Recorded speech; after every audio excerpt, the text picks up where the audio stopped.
Olá, meu nome é Ricardo Moreira, sou AR, produtor musical.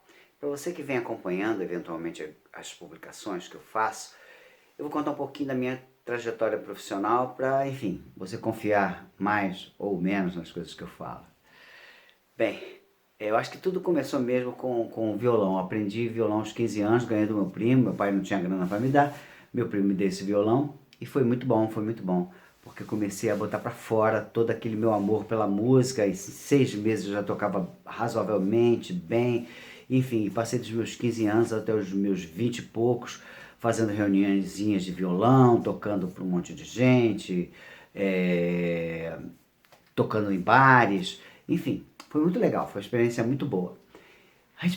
Essa experiência do violão acabou me levando, de certa forma, a trabalhar em gravadora, porque um dia eu estava tocando numa fazenda em Itabirito, em Minas Gerais, e lá, no meio daquela galera, da metade da galera que eu não conhecia, tinha um cara chamado Jorginho Maravilha, que era um divulgador de TV, um cara que leva os artistas para televisão, marca a programação de televisão, e enfim.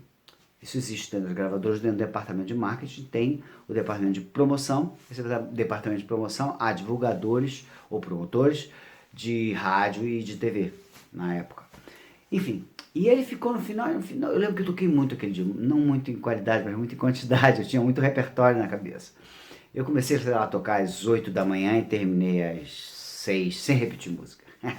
Eu não gostava de repetir música, não gostava mesmo. E também não tocava música sem saber. Toca aquela, não, a gente tudo bem, não. Eu queria tocar direito. Enfim, ele chegou no final e falou assim: Caraca, você conhece repertório pra caramba. Você não queria trabalhar em gravadora, não?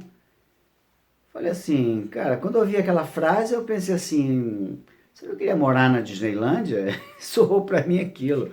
Pô, meu Deus do céu, um garoto de subúrbio, pobre, com pouco acesso mesmo a esse tipo de possibilidade. Falei, claro. Bom, enfim, eu comecei a saga. Fui 5 vezes chamado por razões diferentes e sempre eu podia estagiar e não era, a vaga era para um cara físico, um funcionário, depois me chamavam para estagiar, já estava formado em comunicação social, não podia.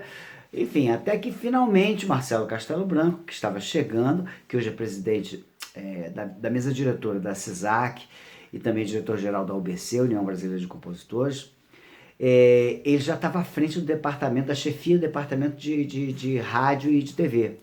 E ele queria renovar o pessoal, ele não queria mais ficar a, preso a profissionais já muito viciados e tal. E aí, entre 5 pessoas, ele é um cara que entende até hoje muito bem de gente, ele acabou me contratando. E ali eu comecei no departamento de divulgação de TV. Eu lembro que o meu primeiro dia foi na TVE, TV Educativa, TV estatal, num programa chamado Chão de Estrelas, que era do Fernando Lobo, que é pai do Edu Lobo, um gênio da canção, que era diretor musical da TVE, e tinha um programa chamado Chão de Estrelas, que nada mais era esse Chão de Estrelas do que os artistas fazendo o playback de um disco inteiro, pegava o disco inteiro, tocava o disco inteiro, ele dublava no meio de uns praticáveis, nos queijos, no cenário sempre muito espartano, do orçamento que era possível numa TV estatal, à época, e eu cheguei lá, encontrei um outro divulgador que era de rádio, que estava cobrindo ali, que ele não podia nem estar ali, e me passou, fica aí, é o Ivan Lins. Eu falei, quem? Ivan Lins. Quer dizer, eu passei meu primeiro dia de trabalho com o Ivan Lins no estúdio, eu ficava me beliscando para ver se aquilo era verdade. Eu falei, meu Deus, isso não pode ser verdade, eu não estou com o Ivan Lins. E tava com o Ivan Lins, sorte minha, né? O Ivan Lins é uma pessoa maravilhosa, até hoje é um artista maravilhoso de se trabalhar, me deixou muito à vontade. E aí eu comecei minha carreira, né? Colocando os artistas na televisão, acompanhando as gravações, não era simplesmente colocar, era disputar com a concorrência, espaço depois no Faustão, no Globo de Ouro, no Chacrinha, enfim, a gente corria atrás, a Ascendente TV Manchete naquela época e tal, enfim, a gente acabava por fazer daquilo uma luta, uma disputa mesmo entre a concorrência, não tinha jeito. E dali foi uma escola ótima, ótima, ótima, ótima, porque eu diria que o cara que trabalha em promoção, em gravadora, ele fica mais tempo com o artista do que o AIR. o AIR encontra com o artista na hora das primeiras reuniões, escutar repertório, conversar, entrar para o estúdio, acompanhado, entregou o tape, você para de se relacionar naquele momento com o artista e outro, próximo da fila, né? Mas o divulgador de TV não, ele fica 3, 4, 5, 6, às vezes um ano trabalhando com o artista o tempo todo, em televisão, em grandes esperas, e foi muito bom que eu comecei a conhecer bem, melhor, cada vez melhor os artistas do cast da extinta Polygram atual Universal Music, conhecer a alma do artista, conhecer como me relacionar com ele e também mostrar para eles que eu sabia quem ele era. Eu entendia do repertório daquele cara, eu conhecia o repertório daquele cara. E te digo mais, conhecia até repertório de artistas que não tinham muito a ver comigo, artistas mais populares, e aprendi naquele momento como era gostoso você conhecer todos os tipos de artista, como tinha vida, experiência de vida em cada um dos artistas. Não importava que você estava com o Seu Valença, com o Amado Batista, com o Moraes Moreira, com Caetano Veloso, não importava, eles tinham sempre alguma coisa bacana para te falar, para te acrescentar como profissional e como pessoa.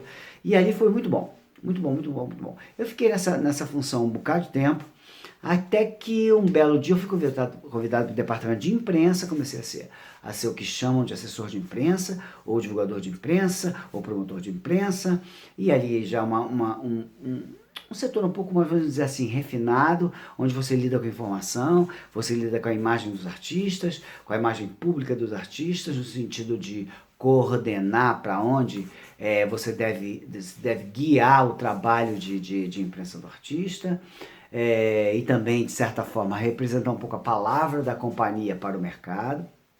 Foi outro grande aprendizado. E dali eu fui fazer uma função chamada de Label Manager, que é nada mais do que o gerente de produtos internacionais, né? O U2 lançava o disco, o Elton John lançava o disco, a Sheryl Crow lançava o disco, o The Cure lançava um disco e você fazia o planejamento de marketing no Brasil, tentava seduzir o artista a vir fazer uma tour promocional no teu país, enfim, ficava acompanhando o artista quando isso acontecia, em festivais ou mesmo em tours promocionais, conforme eu falei, e tentando fazer com que aquele artista vire sucesso, né?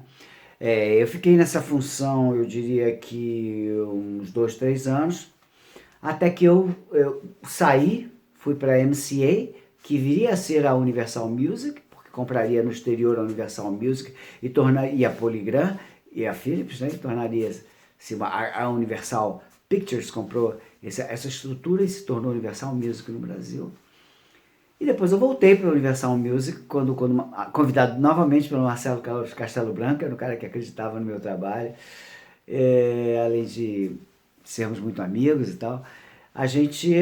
Eu voltei e aí fui fazer uma função de interface entre os selos distribuídos pelas companhias. Havia muitos selos distribuídos pela companhia. Um exemplo disso era a MZA, do Mazola, que era distribuído, que àquela altura tinha Zé Cabaleiro, Chico César, artistas importantes, artistas legais, desenvolvidos pela expertise de produtor de AIR do Mazola. E essas companhias eram distribuídas pela Universal Music, e eu servia como interface ali. Eu defendia os interesses dessas pequenas companhias na Universal e defendia o interesse da Universal com essas companhias. E eu tinha uma função dúbia ali, uma função dupla, uma função tanto do marketing quanto de AIR. Eu tanto dava eventuais ideias, propostas de repertório para os artistas daquele selo, quanto eu trabalhava o marketing, ajudava no marketing como interlocutor dentro da companhia, da Universal Music. Foi um aprendizado muitíssimo, muitíssimo bom, até que um dia o Max Pierre, grande Max Pierre, experimentado AIR, um grande produtor, um dos mais bem-sucedidos do Brasil, achou que eu podia ter talento para ser gerente artístico. E aí eu comecei como gerente artístico da Universal Music. Aí foi realmente onde eu me realizei profissionalmente, porque eu me encontrei. Era ali que eu sempre deveria ter estado, mas enfim, as coisas acontecem na hora certa. E passei a trabalhar com o Max, com um cast de mais de 60 artistas, chegamos a ter mais de 100 artistas, e fazendo discos e compondo, estruturando o cast, me relacionando com aqueles artistas, propondo repertório, propondo projetos, desenvolvendo projetos. Foi uma história muito, muito, muito bacana que eu tive ali, de mais de 10 anos nessa função e que me deu muita experiência que eu tenho hoje para poder repartir com vocês, e a ideia é essa. Depois de eu sair dali, fui trabalhar na mídia, fui trabalhar como na MPB FM, que era uma rádio de MPB do Rio de Janeiro, onde criei, junto com o Adriano de Martini, o Samba Social Clube. O Samba Social Clube, tanto CD quanto projetos de CD e DVD, sempre foram muito bem sucedidos. Eu trazia ali uma bagagem de mais de 300 discos que eu realizei na Universal como gerente artístico, entre DVDs, CDs, projetos isolados, projetos coletivos, coisas assim, bastante importantes, num período em que a Universal Music ficou 10 anos em primeiro lugar. Então eu levei essa experiência para o rádio, consegui, na MPB FM, criar o Samba Social Clube, criar o projeto CD e DVD Samba Social Clube, que foi mega bem sucedido. Os 4 primeiros volumes são maravilhosos. E, enfim, daí eu continuei depois como produtor independente, que é o que eu faço hoje, ajudo artistas a compor repertório, a compor ideias para projetos e tento pegar essa deusa, parcela da deusa música que eu tenho dentro de mim e repartir com as pessoas.